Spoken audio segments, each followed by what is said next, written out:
आज के दौर में जहाँ राजनीति में जाने से युवा घबराते हैं, उसे गलत बताते हैं, ऐसे में हमारे बीच में एक ऐसे शख्सियत हैं फिरंगी प्रसाद विशारद जी, जो आज़ादी के समय से लगातार अपनी सादगी और मिलनसार स्वभाव के लिए जाने जाते हैं।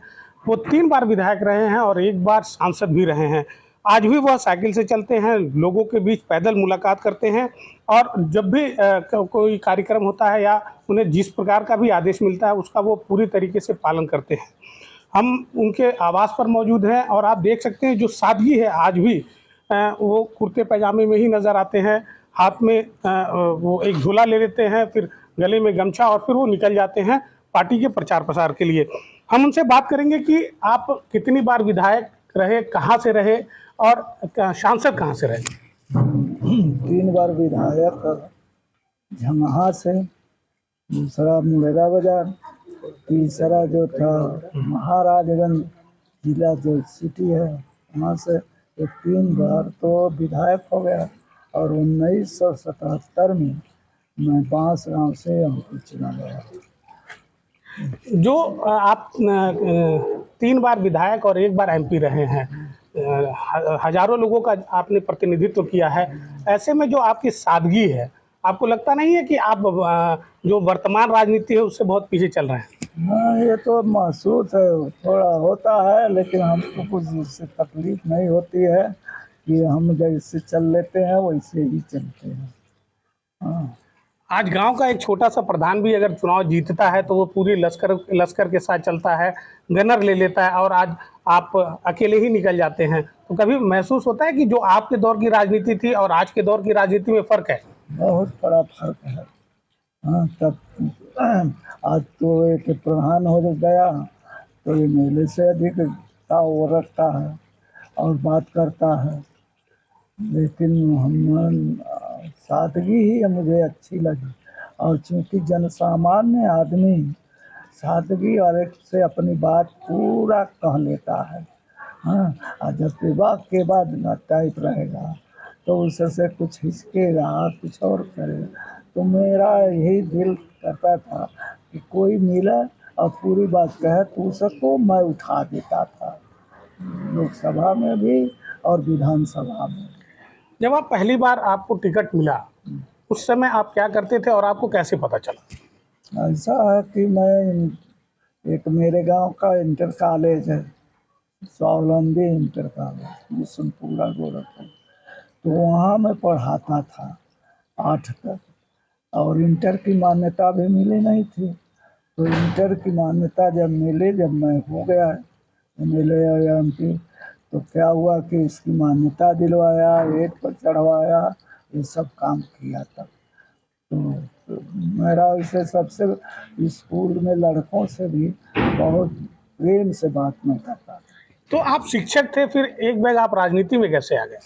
मैं शिक्षक, उसमें टीचर जो गवर्नमेंट के होते हैं वो नहीं चुनाव लड़ पाते हैं, तो वह मान्यता प्राप्त स्कूल था।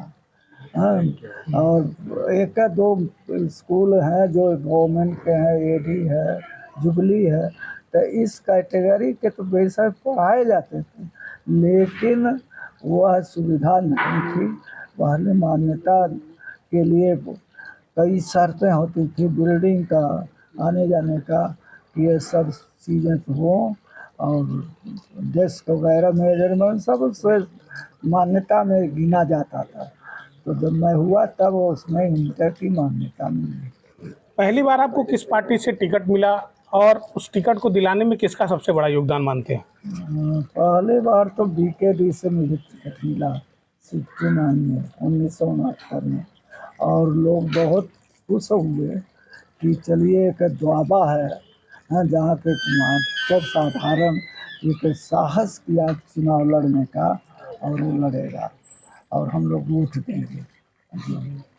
तो जो आपको टिकट मिला उसके बाद फिर आप प्रचार प्रसार में कैसे लगे, कैसे पैसे की व्यवस्था की है?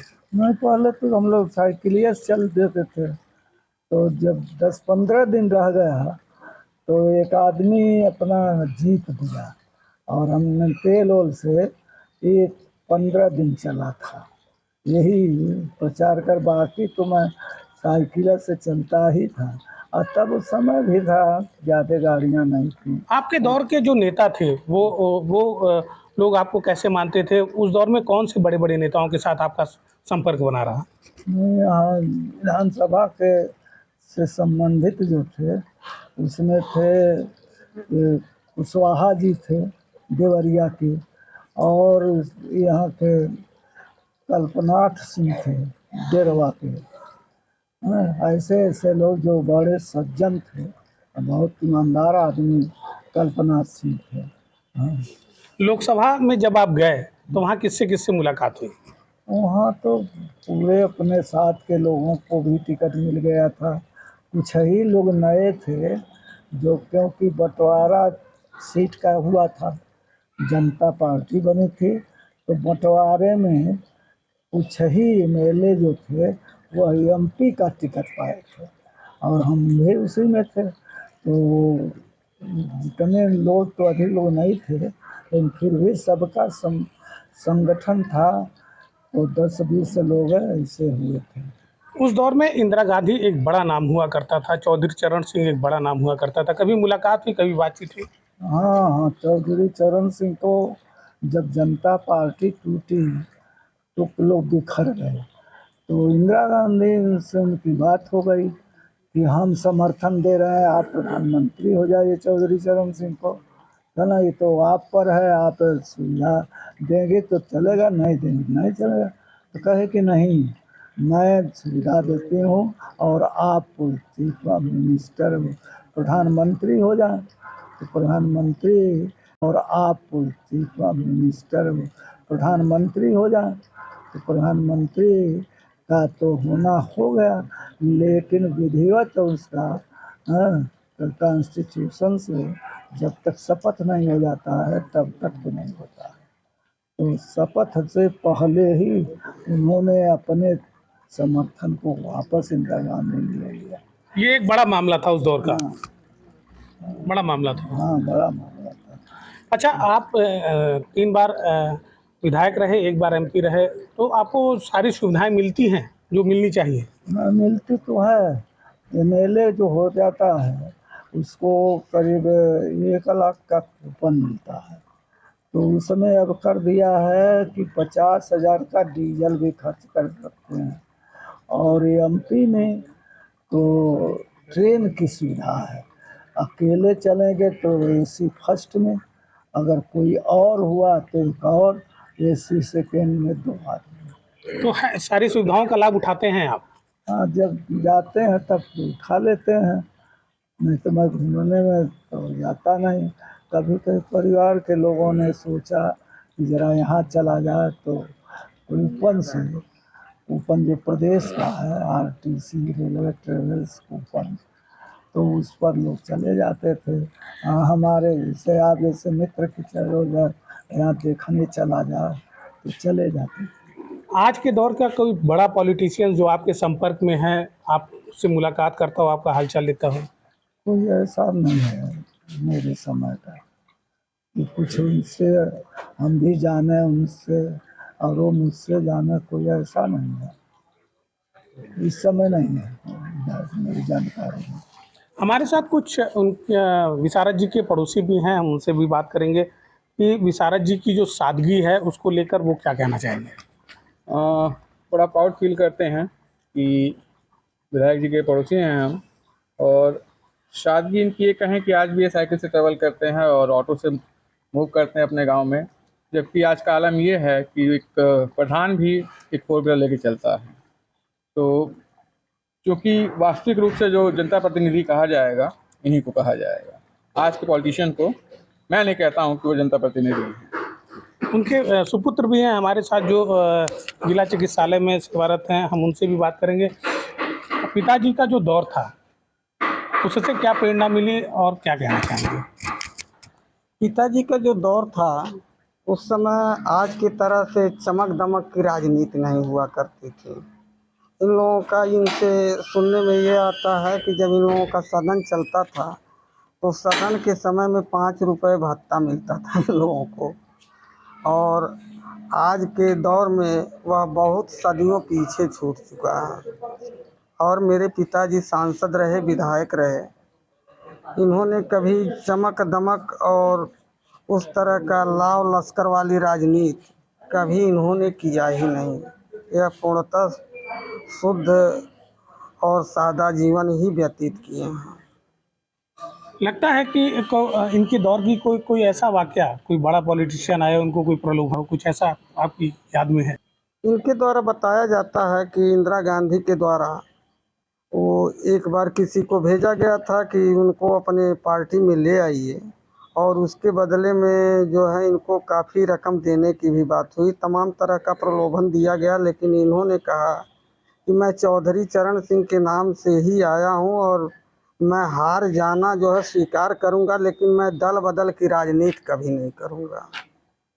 तो ये हैं फिरंगी प्रसाद विशारद जी। उनके पोते भी हैं, हम उनसे भी बात करेंगे कि बेटा आपको क्या लगता है, आपके दादा जी की जो शख्सियत है उनसे आपको क्या सीखने को मिलता है? बहुत कुछ सीखने को मिलता है। इनके साथ बैठते हैं तो हमको बहुत सारी चीज़ें बताते हैं, और आज भी कहते हैं कि हमारा जो समय था और आज का जो समय है उसमें बहुत अंतर आ चुका है। और बताते हैं, कहते हैं कि आज भी अगर कोई हमें कह दे कि मैं 5 रुपये भी रिश्वत लिया हूँ तो वो जो कहेगा मैं वो कर दूँगा। ऐसी चीज़ें बताते हैं, और सीखने को भी हमको कहते हैं कि हमसे देखिए और सीखिए, और आज के समय से भी चलिए और पहले के भी लोगों को देखते हुए आगे बढ़िए, ऐसा सिखाते हैं। दादा के समय की जो पुरानी फोटोग्राफ्स हैं उसको लेकर भी आप उनसे पूछते हैं, किसको जानते हैं? बाबा दिखाते हैं, उसमें कई सारे फ़ोटो में चौधरी चरण सिंह हैं, इंदिरा गांधी हैं, और भी इनके साथ के कई सारे नेता लोग हैं। तो बाबा उनको बताते हैं कि ये लोग मेरे साथ रहे हैं और मेरे साथ बहुत साथ दिए और हमको जीतने में बहुत मदद किए हैं। कैसा फील होता है? काफ़ी प्राउड फील होता है। बेटा, दादाजी के बारे में आप क्या जानते हैं और क्या कहना चाहेंगे? देखिए, हमारे बाबा जो हैं वो मीन्स बिल्कुल भी उनके अंदर मैं की भावना नहीं है कि ये मैंने किया है या ये मैंने करवाया है। वो मीन्स बहुत डाउन टू अर्थ पर्सन रह चुके हैं। जैसे अभी भी आपने देखा है कि वो साइकिल से ट्रैवल कर देते हैं, तो उन्हें दिखावे में या फिर अपना कोई गलत इम्प्रेशन बनाने में कोई उनका सर जो है दिलचस्पी नहीं है। उसके बाद सर जो बाबा हमारे हैं वो मीन्स हमें भी अपने परिवार की तरह, अपने बेटे की तरह ही मानते हैं। कहीं आते जाते हैं तो लोगों से मिलाते भी हैं, कहीं आसपास घूमने जाते टहलने जाते हैं तो हमें बुलाते भी हैं। तो मीन्स ये है कि इनके अंदर कोई भेद भावना भी नहीं है। इनसे सर हमें सीखने में ये भी मिलता है सर कि इनके अंदर सच्चाई बहुत है, और हमें कभी भी किसी अपनी चीज़ के या फिर अपनी किसी ताकत पे घमंड नहीं करना चाहिए। सर ये हमारे बाबा सिखाएंगे। तो ये हैं फिरंगी प्रसाद विशारद जी, जो अपने बीच युवाओं को भी कहीं ना कहीं यह संदेश देते हैं कि जो उनका दौर था, उस दौर की जो राजनीति थी और आज के दौर की जो राजनीति है उसमें कितना बड़ा परिवर्तन हुआ है। आज धन दल बल के साथ लोग घूमते हैं, लेकिन फिरंगी प्रसाद विशारद जी आज भी अकेले निकलते हैं, लोगों से मुलाकात करते हैं और जो भी उनके मन में रहता है वो खुलेआम कहते हैं और सबकी बातों को भी सुनते हैं। एनबी भारत के लिए गोरखपुर से मिथिलेश प्रताप सिंह। रैंपस स्कूल, जहां होती है पढ़ाई के साथ साथ कंपटीशन, जैसे सीए फाउंडेशन, CUET और JEE नीट की भी तैयारी, वो भी हाईली क्वालिफाइड फैकल्टीज द्वारा। यहाँ है advance science lab and computer lab, और बच्चों के सर्वांगीण विकास के लिए सांस्कृतिक, सामाजिक और खेल कूद से जुड़ी एक्स्ट्रा करिकुलर एक्टिविटीज। रैंपस स्कूल नियर शाहपुर थाना, मेडिकल कॉलेज रोड, गोरखपुर।